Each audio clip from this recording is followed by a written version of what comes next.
जो हम पिछले संडे हम इसके बारे में पढ़ रहे थे, जो डेड चर्च बोलते हैं, मरा हुआ चर्च। डेड चर्च क्या है? जिसके अंदर आत्मा नहीं है। मैं एक बार, मुझे याद है, मैं जब मैं शायद 15-16 साल की थी, परमेश्वर में बढ़ ही रही थी, और उस वक्त मुझे पुणे जाना, मैंने पुणे में जाके मैं पढ़ाई कर रही थी। तो मुझे वहाँ पे कोई चर्च नहीं मिल रहा था, और मुझे लग रहा था मेरी आत्मिक लाइफ, स्पिरिचुअल लाइफ नीचे जा रही है। तो मैं बड़ा चर्च ढूंढ के मैंने एक चर्च निकाला, और मुझे याद है मैं बस से जाया करती थी, बस से वापस आती थी, सुबह सुबह का टाइम होता था, और बड़ी मेहनत करके वहाँ पहुँच पाती थी। और काफ़ी एक बड़ा चर्च था, बड़ा अच्छा बना हुआ, उनका अलग साउंड रूम था, बड़ा अच्छे से बना हुआ सुंदर चर्च था। और मैं वहाँ जाती थी, और मुझे ऐसा लगता था मुझे कुछ मिल नहीं रहा वो चर्च में खड़े होके। और वहाँ पे जो वर्शिप थी, वर्शिप टीम काफ़ी अच्छी थी, इंस्ट्रूमेंट्स बजा रहे थे। अराउंड 3-4 वर्शिप टीम में 3-4 लोग थे, और शायद इंस्ट्रूमेंट्स पे भी 2-3 लोग थे।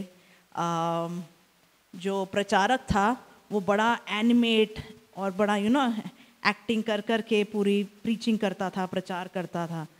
और ऐसे करके मतलब जो भी आप देखें लग रहा था कि बड़ा, जैसे ना बड़ा चर्च है, सब कुछ सेटअप बड़ा अच्छा है।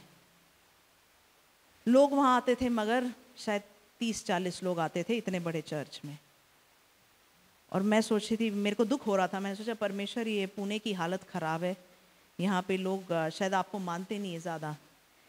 और मुझे ऐसा लगने लगा मुझे कुछ वहाँ पे खड़े होके कुछ मिल नहीं रहा, जैसे परमेश्वर की उपस्थिति, परमेश्वर की बातें पता नहीं चल रही हैं। तो परमेश्वर ने मुझे एक दिन कहा कि तू जहाँ जा रही है वो एक डेड चर्च है, मेरी आत्मा वहाँ पे नहीं है।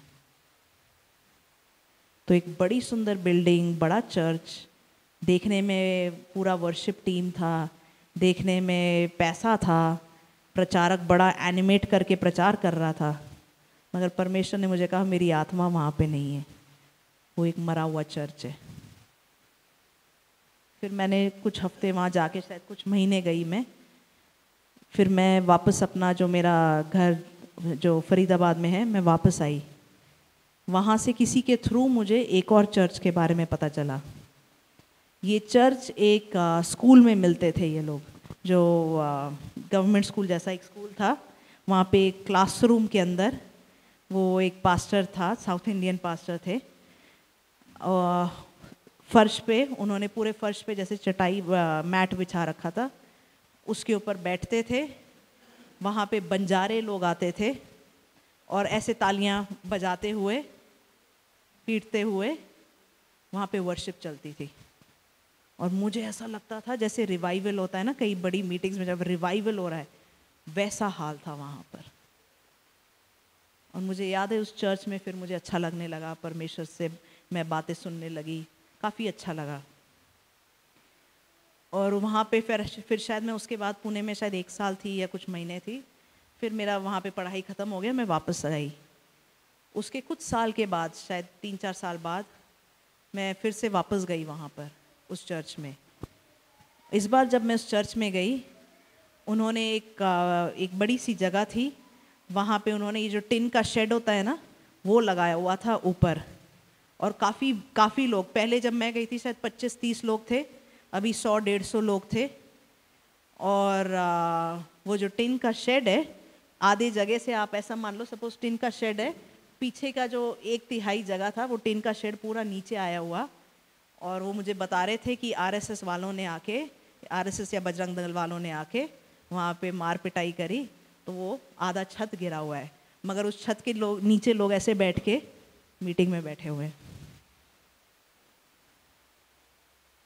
परमेश्वर की आत्मा हमारे अंदर काम करनी है, सिर्फ बाहरी रूप से चीज़ें नहीं दिखनी है, परमेश्वर की आत्मा हमारे अंदर काम करना है। इसलिए हम प्रेयर करते रहें, परमेश्वर मैं अंदर से सुस्त ना हो जाऊं, तेरी आत्मा मेरे अंदर काम करे। परमेश्वर आप मुझसे बात कीजिए, परमेश्वर की आत्मा हमारे अंदर होनी चाहिए, सिर्फ बाहरी रूप से मसीह नहीं।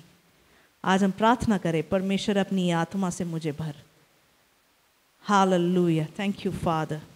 Thank you, Jesus. Thank you, Lord. Thank you, Jesus. Thank you, Father.